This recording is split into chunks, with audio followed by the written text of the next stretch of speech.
Así que bueno, vamos a estar conversando con Facundo Núñez, quien es licenciado en filosofía y aborda una investigación con el IGI a través de una beca de grado 1 sobre este tema. Bienvenido, Facundo, gracias por acompañarnos. Muchas gracias por invitarme. Bueno, específicamente, ¿cómo es el título de la investigación que abordás? Y el título de investigación en realidad es muy largo y siempre me olvido partes, pero básicamente de lo que trata, de lo que va, es en este momento de cómo los documentales, una serie de documentales que yo estoy trabajando, que son producciones que empiezan en el 2008 y las más nuevas del 2021, recuperan lo que es la historia de la militancia LGBT en Argentina, que tenemos una militancia muy rica, muy interesante, con actores que formaron parte de todos los grandes movimientos históricos que tuvimos en nuestro país, pero que por ahí no siempre son reconocidos, quizás como deberían, considero yo. Claro. Facundo, quisiera que le contemos a la gente por qué se celebra hoy este día. Es más como un día de conmemoración, digámoslo. La población, principalmente gays, lesbianas, homosexual, como se decía en la década del 60, 70, primero tenemos que ubicarnos en que inicia en Estados Unidos esto, en un bar que se llama Stonewall. Lo que era la idea de bar gay, boliche gay, no existía en esos tiempos, digamos, eran más bien espacios que permitían a los que concurrían, digamos, que puedan expresarse un poco libremente. Sí. ¿Cuál es el problema? Que la policía siempre llegaba a estos lugares bajo la idea de desorden público, ¿no es cierto?, de ir en contra del orden moral y todas estas ideas. Entonces, en Stonewall, un 28 de junio de la década del 60, nunca recuerdo la fecha exacta, perdón. Creo que es el 69. Creo que sí, pero nunca recuerdo la fecha exacta. La población, de vuelta, gays, lesbianas, homosexuales del que estaban en ese bar, dijeron basta. Y se enfrentaron a la policía por primera vez en una noche. Hicieron vallados, hicieron toda una serie de movilizaciones y poco a poco fue llegando más gente. Es como que la voz se fue corriendo diciendo en tal lugar se están rebelando, digamos, se están enfrentando a las autoridades, y cada vez llegó más personas y más personas.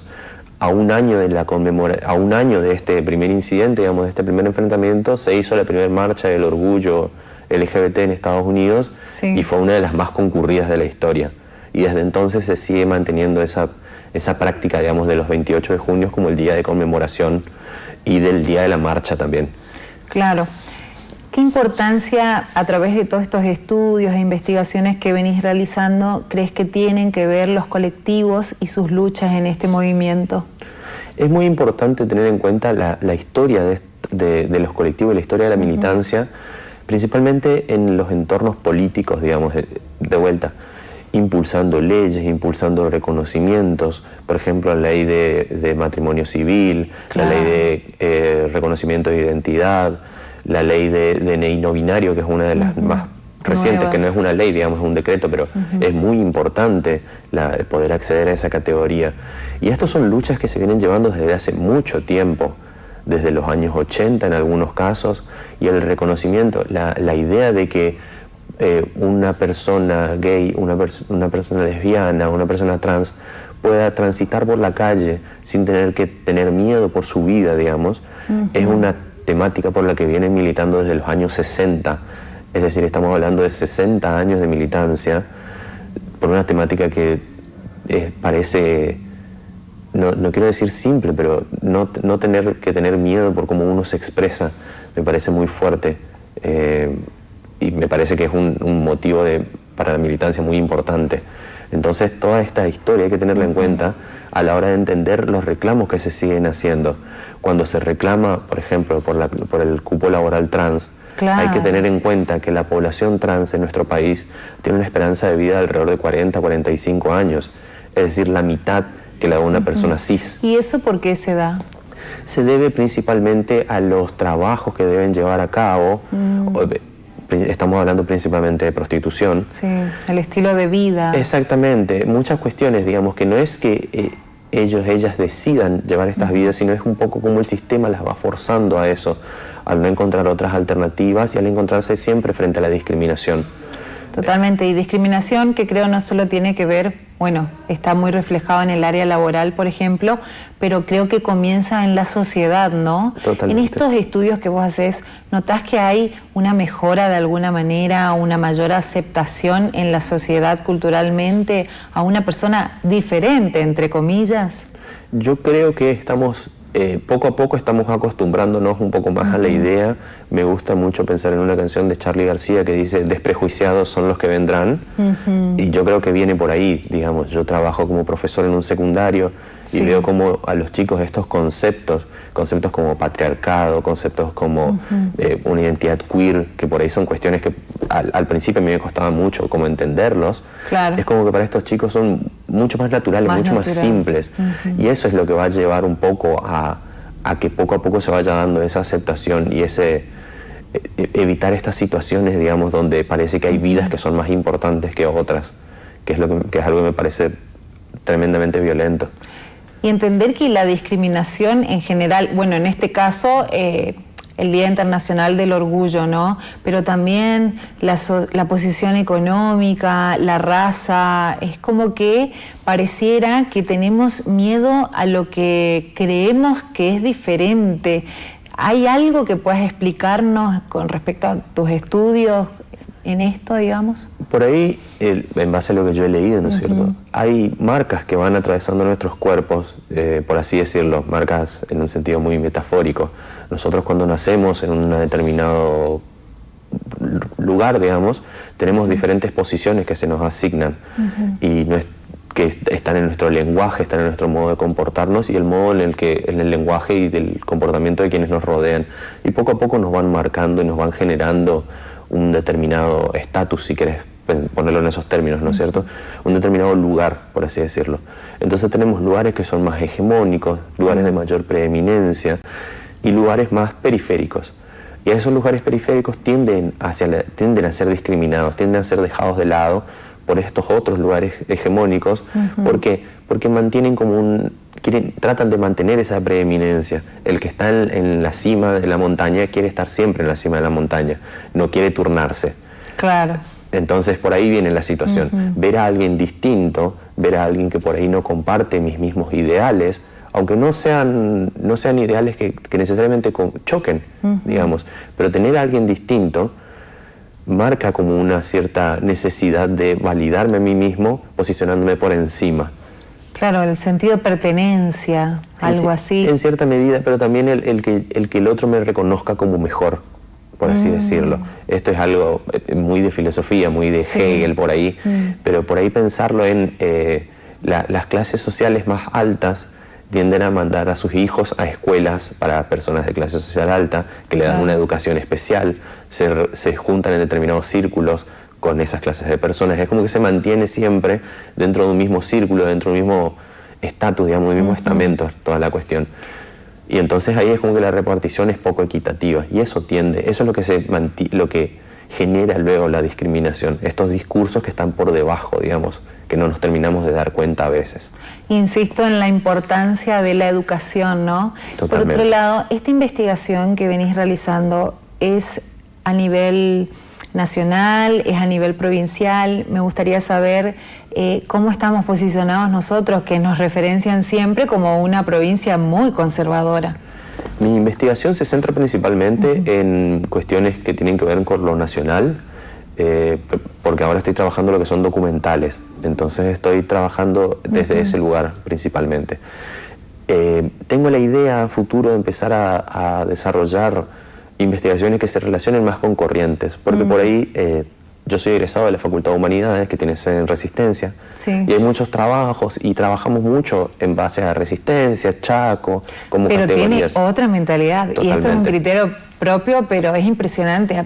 Y creo que tiene que ver también con que es una provincia mucho más nueva. Totalmente. Es una provincia más nueva, es una provincia que aparte tiene la Facultad de Humanidades, que moviliza otros discursos en la sociedad también. Totalmente. Entonces, a mí me interesaría mucho pensar estos temas en corrientes, ver cómo aparecen. También, para comentarte, yo formo parte de un proyecto de investigación a nivel nacional que estamos llevando a cabo un censo de la población sexodivergente, Si les interesa, a quienes estén escuchándonos, pueden buscarlo como Censo Diversidad en Google o en Instagram, y ahí van a poder ver, estamos empezando a sacar los primeros resultados. Es más que nada una encuesta, decimos en las charlas, es una encuesta que se autopercibe como censo. Es una encuesta muy breve para quienes quieran realizarla, quienes formen parte del colectivo LGBT. Sí. Nos ayudaría muchísimo. En Corrientes y Formosa son las provincias en las que más nos está costando conseguir datos. Y no creemos que sea porque no haya población LGBT, sino porque es más difícil llegar, es más difícil encontrar espacios donde se les brinde una voz llegar a estas justamente a problemáticas. eso. ¿Qué rol crees que tienen los medios de comunicación y si se están ocupando realmente de divulgar todo esto? Yo veo, hay medios de comunicación que están surgiendo ahora que son muy inclusivos y que es muy interesante ver, pero de vuelta a esto que hablábamos hoy, ¿no es cierto? Hay como una corriente más clásica de nuestro pensamiento, más tradicional, que por ahí no le da tanta importancia a estos temas. Y en cambio hay como un nuevo periodismo, hay como un nuevo pensamiento en general en la sociedad que empieza a ver que estos no son temas generales, no son cuestiones tan simples como podrían parecer. Estas son problemáticas muy serias. Estamos hablando de personas que son perseguidas por cómo aman a otros. No poder amar, no poder desear, es impresionante. Aparte los casos de asesinatos y demás que hay por el simple hecho de sentir diferente. No sé, ni siquiera es sentir diferente, está mal dicho, digamos, sino porque hay que ponerle un género al amor, ¿no? Es elegir a quién amar, digamos, es eso, digamos, que te violenten por quién amás. Es muy fuerte pensarlo en esos términos. También es muy interesante en una problemática relacionada, ¿no? En Corrientes tenemos muchos casos, por ejemplo, de VIH, pero hay poca concientización al respecto. Y está vinculado directamente a la sexualidad, y hay poca información, hay pocos datos al respecto. Constantemente se hacen espacios de testeos y demás en los cuales las personas pueden ir, pero por ejemplo no todo el mundo sabe que vos podés ir a testearte en el banco de sangre acá en Corrientes, que es un test completamente anónimo y que los resultados están en menos de una semana. Y que incluso hay muchísimos grupos de acompañamiento y de apoyo si en una de esas el test resultase positivo, digamos. Esas son muchas cuestiones sobre las que hay poca información y que es muy importante para la población para tenerlas en cuenta. Sí, sigo pensando que tenemos como comunicadores un rol muy importante y también porque entonces sacamos un poco los tabúes, ¿no? Porque en algún momento tenés que hacerte un análisis o algo. Hay situaciones puntuales que te exigen, pero hay otras que no. Y yo creo que por miedo y por desconocimiento no lo hacemos, algo tan sencillo y que es de forma gratuita, como vos mencionabas. Y con respecto a esta, sigo con el tema de investigación porque me parece muy interesante también poder transmitirle datos y demás a la gente, pero eso tiene que ver más con una opinión propia tuya, con esto que haces. ¿Seguimos discriminando? Sí, constantemente. Pero no solo, a ver, todos discriminamos en todo momento. Es muy difícil sacarnos de encima el discurso de la discriminación. Para mí es un proceso muy difícil por ejemplo, buscar un lenguaje correcto a la hora de hablar, a la hora de explicar estos temas, porque las palabras muchas veces como que llevan violencia en sí sin darnos cuenta, o no necesariamente violencia, pero tienen una carga que a veces no la pensamos. O que es violenta y no la vemos como tal. Exactamente, totalmente. Las redes, por ejemplo. Sí, en las redes... ¿Qué grado de violencia debe haber ahí? Hay espacios que son muy tóxicos en las redes sociales porque tienen como el agregado de la no presencialidad, de un cierto anonimato. Yo en las redes sociales puedo escribir lo que quiera, total, nadie sabe dónde vivo, nadie sabe quién soy en la vida real. Es distinto a cuando estamos de frente, digamos, estableciendo estas charlas. Entonces eso da mucho, permite cubrir a quienes quieren llevar a cabo estas prácticas violentas, digamos. Siento que todavía que hay mucha discriminación y que también hay mucha desinformación, pero que estamos en camino hacia construir cosas más lindas, digamos. El hecho de que me hayas invitado a este espacio, para mí es muy importante por esto, porque nos brinda, digamos, esta charla en la cual podemos estar abriendo discusiones, abriendo charlas sobre estos temas que pueden luego ser recuperadas en hogares, pueden ser recuperadas en familias, en trabajos, en otros espacios, digamos, que se hable del tema y que no se lo tome como de eso no se habla, ese tema no hay que tocarlo, que sea un tabú, como vos decías. Claro. Lo interesante, lo importante es que estos temas sean trabajados, que sean puestos en discusión, digamos, que cada quien encuentre su posición pero argumentada y siempre desde un discurso no violento. Totalmente, pero más allá de que, bueno, vinimos a charlar de este tema en cuestión, es importante seguir insistiendo y remarcar, como vos mencionabas, pero a mí lo que realmente me preocupa como sociedad, y esta es una apreciación muy propia, no está hecho a través de una investigación ni mucho menos, pero es el grado de violencia que estamos viviendo en la sociedad en general. Imagínate si vos... la gente que se percibe distinta o que uno percibe que es diferente del otro o que lo ve de la vereda enfrente o que no piensa lo mismo y en este caso que no siente lo mismo, creo que como sociedad estamos bastante atrasados todavía y no logro entender cuáles son los factores más agravantes que hace que cada vez estemos menos tolerantes y más violentos. Hay que tener en cuenta también esto, por ejemplo, hoy hablábamos de Estados Unidos, volviendo ahí. Sí. Hoy en día ellos están también con muchas políticas que son muy retrógradas, digámoslo en cierto sentido, mucha persecución hacia el colectivo trans, mucha persecución hacia el colectivo LGBT en general, digamos. Es algo que está volviendo, por así decirlo, en el mundo en general, esta violencia generalizada, digamos. Y yo creo que se debe a esto, basándome en lo que he leído, ¿no es cierto? Hay como discursos que racionalizan que hay vidas que son más importantes que otras. Hay vidas que merecen la pena ser vividas, hay vidas que tienen una voz, hay vidas que tienen que ser escuchadas, y hay otras vidas que pueden ser, que son prescindibles, las cuales podemos dejar de lado, las cuales no son importantes. Y en esto pensemos, por ejemplo, en las personas que están en los índices de pobreza más bajos. ¿Qué tantas preocupaciones hay por parte de la sociedad en sus diferentes sentidos, digamos, como nosotros como nación o el mundo en general, respecto a estas poblaciones? Hay programas, sí, pero alcanzan. Eso es lo que tenemos que preocuparnos, pensar, ¿no es cierto? Y ahí llegamos a esta situación. Hay vidas que son más importantes que otras, hay vidas sobre las cuales se reflexiona más que sobre las otras, y estas otras vidas que son menos importantes a veces se las toma en momentos específicos. Por ejemplo, en junio la gran mayoría se acuerda de la población LGBT, pero luego avanza el año y es como que los dejan de lado de vuelta. Sí. Lo mismo respecto a otras poblaciones. Ahora estamos en épocas electorales, entonces de vuelta se acuerdan de determinados sectores de la población y luego son olvidados nuevamente. Esa situación, digamos, de mantenerse en ese limbo de la importancia, creo que es lo que justifica la violencia al final del día. Y la sobreinformación tiene que ver con varias cuestiones, creo, y no quiero caer en lo común, pero creo que mucho de lo que nos sucede como sociedad está relacionado primero al consumismo, a ese bombardeo de consumir y demás, y que bueno, qué te da un estatus, qué no, esto de pertenecer, y eso por un lado, digamos, el tema del consumismo, y después también que todo lo que va surgiendo a través de la tecnología a veces nos induce al individualismo también. Entonces eso nos hace ser un poquito más egoístas, creo yo. Totalmente, sí, comparto. El individualismo creo que es lo que nos lleva a estas posiciones que hablábamos hoy, ¿no es cierto? A que otros me reconozcan a mí como la persona importante, la persona que se posiciona por encima. Hay un texto de Hegel que se llama, no me voy a acordar el título exacto, pero habla del amo y el esclavo.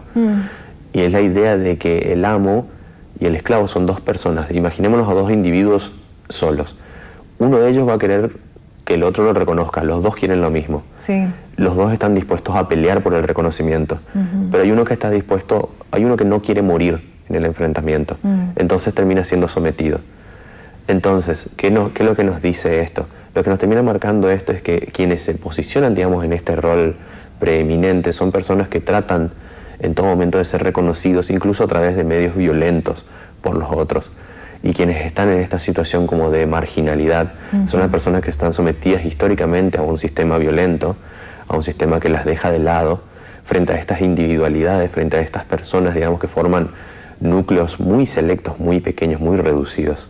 Así es, del cual hay que seguir rebelándose siempre de manera pacífica. En eso estoy de acuerdo también, sí. Muchas gracias por acompañarnos, por enseñarnos un poquito más.